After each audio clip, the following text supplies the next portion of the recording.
Donc, divine n'est pas contre les hommes. Hein. Vous voyez qu'on a besoin, on a toujours on a toujours besoin... on a toujours besoin de la présence des hommes. Donc, divine n'est pas voilà, une association qui lutte contre les hommes. Comme je le répète, on lutte contre une mentalité. Contre la mentalité qui dit que, voilà, femme tuée de sexe faible, femme tuée en bas, femme tuée derrière. Ça, on lutte contre cette mentalité. On veut dire à la femme, tu es capable, tu as de la valeur, tu es forte, tu es puissante. Voilà, donc nous allons continuer nos interventions. Je vais pouvoir appeler Dora, qui va nous présenter donc son organisation. On peut l'applaudir et l'encourager également.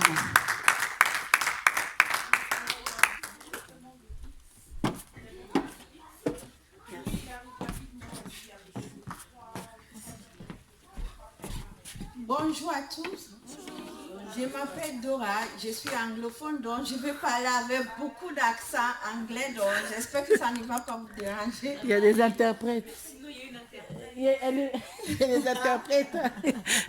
Fais comme tu peux. Bon, bon, c'est bon alors. Bon, comme je vous disais, je m'appelle Dora, j'ai 49 ans. Ah oui, j'ai 49 et je parle vraiment 50 ans. Pas vraiment, mais non, pas.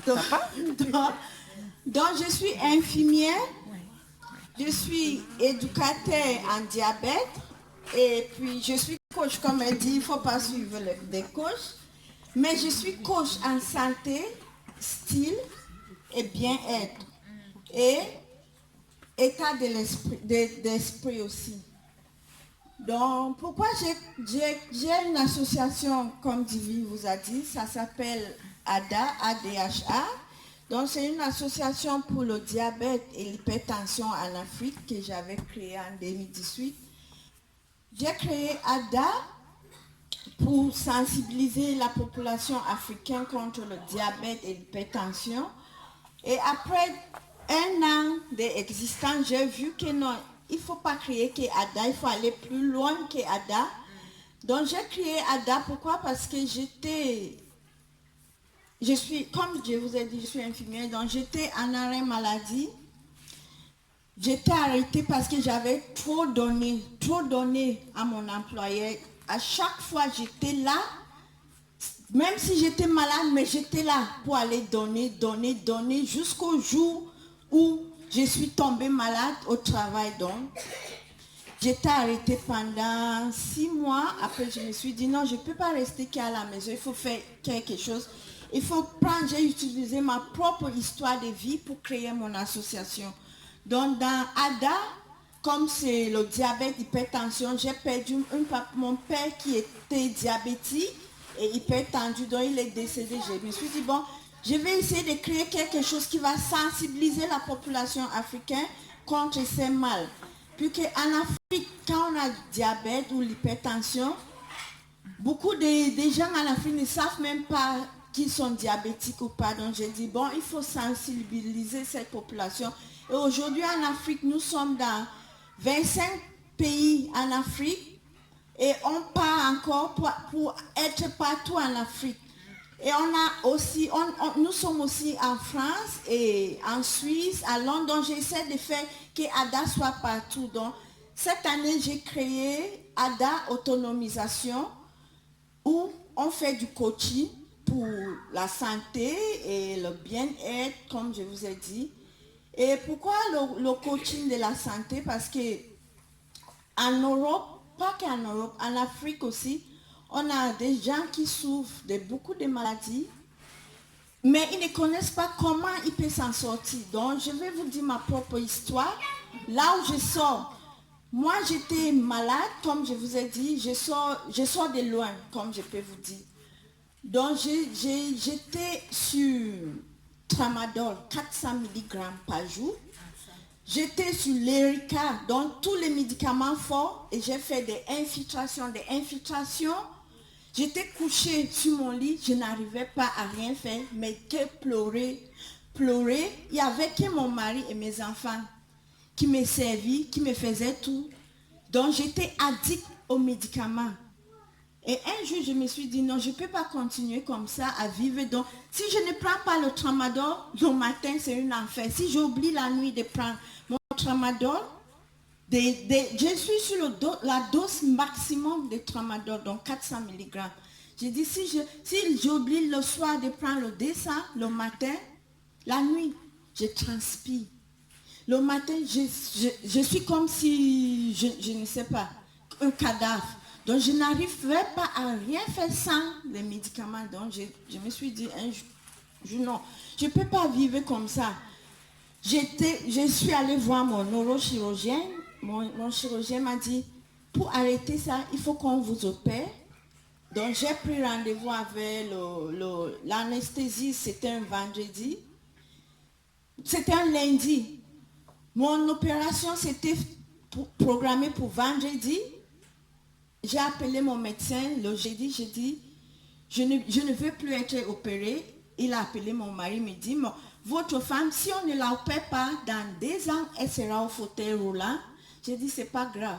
Il m'a dit, bon, je ne veux plus vous voir, vous êtes malade, partout on sait que vous êtes malade, votre IRM montre que vous n'êtes pas bien. J'ai dit, oui, j'ai compris, docteur, mais je ne veux plus être opérée. J'ai annulé tout, j'ai dit, je vis que sur des médicaments et des doses fortes. Donc, je ne veux plus vivre comme ça. Je vais arrêter tout. Même si je meurs, je m'en fous. Mais j'ai une Dieu que je crois. J'ai une foi. Je vais voir nos parents en Afrique. En Afrique, on vit qu'avec des plantes. On n'a pas de médicaments. J'ai dit, bon, je vais essayer de voir comment je vais m'en sortir sans boire tout ce que je bois. Donc j'ai dit, je suis allée voir mon médecin m'a dit non, c'est pas possible, on n'arrête pas une médication comme les médicaments comme ça. On va vous envoyer au centre d'addiction. C'est là où on va vous arrêter. J'ai dit non. Si c'est pour aller au centre d'addiction, ça veut dire que je suis déjà addict. Donc, elle m'a dit, mais vous prenez de morphine et c'est de la drogue. J'ai dit, bon, c'est pas grave. Moi-même, je vais essayer. Je suis dans le milieu médical. Je vais essayer de voir moi-même comment je vais arrêter. Elle m'a dit, non, c'est pas possible. Il faut pas arrêter. Bon, j'ai mon ordonnance. J'arrive à la pharmacie. Au lieu de prendre le 400, j'ai demandé à la pharmacienne, est-ce que vous pouvez me donner 100 et 50? Elle m'a dit, mais pourquoi? J'ai dit non. Au lieu de me donner un paquet de 4, de 20, 200, essaie de me faire 100 et 50. Donc, elle m'a remis. J'ai dit, mais ça fait toujours 400. J'ai commencé à diminuer le tramadol par 100. Après, je suis allée à 50, ça me dérangeait, mais mon mari me dit non, c'est dangereux ce que vous faites. J'ai dit non, c'est pas dangereux, mais j'essaie moi-même, je vais arrêter ces médicaments. Parce que ça me fait plutôt du mal. Au lieu de me faire du bien, ça me fait du mal. Parce que je n'arrivais à rien faire, sauf le lit et descendre, manger, monter, coucher. J'ai dit non, c'est pas une vie, il faut que j'arrête ça. Donc j'ai commencé à diminuer tout doucement, jusqu'à... Aujourd'hui, ça fait 1 an, je ne bois pas de Doliprane, ni aucun médicament. Je vis comme ça, sans médicaments, mais je prends que des produits naturels. Je prends du gingembre, je prends des citrons. Donc, je me suis dit, bon, ma propre histoire peut sauver d'autres gens. C'est pour ça que j'ai créé ADA Autonomisation. Aujourd'hui, je voyage beaucoup parce qu'on m'appelle partout. Je côtoie beaucoup de personnalités, des femmes de chefs d'État africains, on appelle ça je côtoie aussi des mentors américains parce qu'ils sont intéressés de mon propre histoire. Comment je suis retrouvée de laisser des forts médicaments à ne plus prendre quelque chose. Donc, ils sont beaucoup intéressés. Donc, je voyage et puis j'essaie d'utiliser mon histoire pour créer aussi autre chose. Donc, comme je vous ai dit sur Ada Empowerment, on ne parle pas que du diabète, hypertension. On permet aux femmes, aux hommes, aux enfants d'avoir une hygiène de vie saine, d'être heureuse, surtout heureuse, et utiliser leurs propres talents pour créer de la richesse. Donc, c'est comme ça que mon association fonctionne. Donc, aujourd'hui, j'ai associations qui est légalement connue en France. Donc, on fait que du coaching pour la santé. Donc, j'ai que la santé à vous vendre. Je n'ai pas de vêtements ou de bijoux à vous vendre. Je vous vends que la santé. Parce que sans la santé, on ne peut rien faire. Aujourd'hui, j'ai perdu, quand je prenais tous les médicaments, j'étais un peu forte. J'ai perdu 9 kilos parce que j'ai une hygiène de vie très stricte. Donc, et j'ai aussi la foi. Il faut avoir la foi dans tout ce qu'on fait. Donc, j'ai la foi. Je dis, bon, tout ce que je prends comme plan, ça peut aussi me soigner. Donc, c'est la foi qui me fait vivre. Et les produits naturels. J'achète que des choses naturelles et c'est ce que moi je prends et c'est ce que je conseille aux gens. Et beaucoup de gens me suivent avec ce que je fais et ça aide, ça te fait aussi, tu perds du poids et ça te fait aussi, si tu es diabétique, ça te fait ne pas prendre des médicaments parce que l'industrie pharmaceutique, qu'est-ce qu'ils nous font? Ils ne nous vendent pas des médicaments pour se guérir, mais ils nous vendent les médicaments pour se tuer. Donc en Afrique, nous on n'a pas besoin, nos parents en Afrique, on a grandi pas avec des médicaments chimiques, mais avec des produits naturels. Chez nous, on a l'aloe vera, ça sort où? Ça sort de l'Afrique. On a des gingembre, on a du citron, on a beaucoup de choses naturelles qu'on peut utiliser pour se soigner.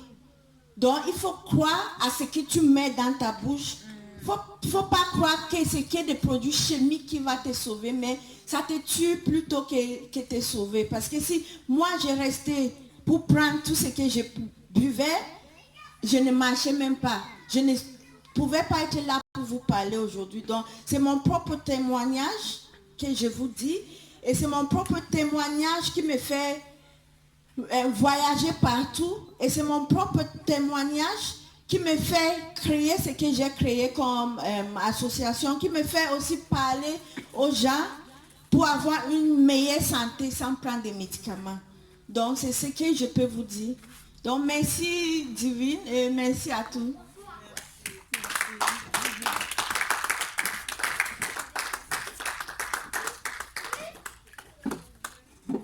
C'est quoi le magazine que vous avez? Ah, pardon.